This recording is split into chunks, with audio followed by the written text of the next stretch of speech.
Rumi wanted to make her own smoothie bowl yesterday. So she makes her smoothie bowl, she's pouring her granola, it's going everywhere. And as I'm sitting opposite her, and I was about to reach to my phone, and I thought, I'm not going to reach to my phone, right? That was the first moment of awareness right there in the moment. And instead, I looked over at Rumi without saying anything, because I never wanted to interrupt her. And I watched her, with my full attention, eating her smoothie bowl with granola. And I noticed everything about her. Her little cheeks and the way that she was munching away. You know, the speed at which she was shoveling that granola and smoothie bowl in. I watched her little movements, her hands, her arms. And I felt so much love from my daughter in that moment. Now, it only lasted a minute, but I was so present. And she was unaware of me watching, but I know that she could feel my presence. And then when she looked up, she smiled at me. And that smile was a smile of consciousness.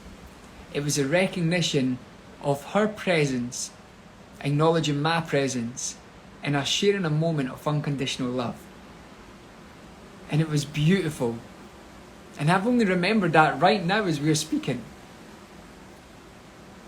But that was a moment yesterday where thought slowed down, thought ceased to exist, and my present moment awareness was so immersed in something and someone that I love so much, that we both felt that experience of infinite awareness, of presence, and of unconditional love.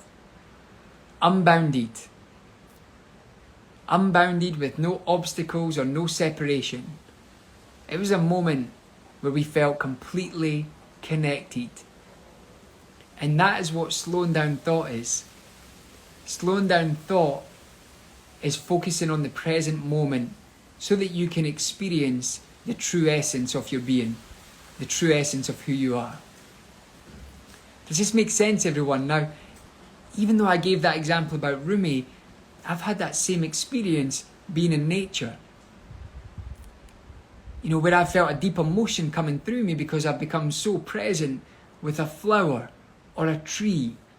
And that might sound a bit hippie and woo-woo, but when you become so present, you feel a deep joy running through you. You feel a deep connection to everything and everyone. So today, I'm challenging you this afternoon or this morning or this evening, wherever you are, to see how present you can get. And if you've got a little one, or you've got a dog or a cat, or you've got something living, a plant, get super present with it. Notice the beauty of that experience. Notice the intricacies of that person, that thing, that animal, that plant. And notice what impact it has on you being fully present and immersed in that moment. And I would love to hear what comes up for you.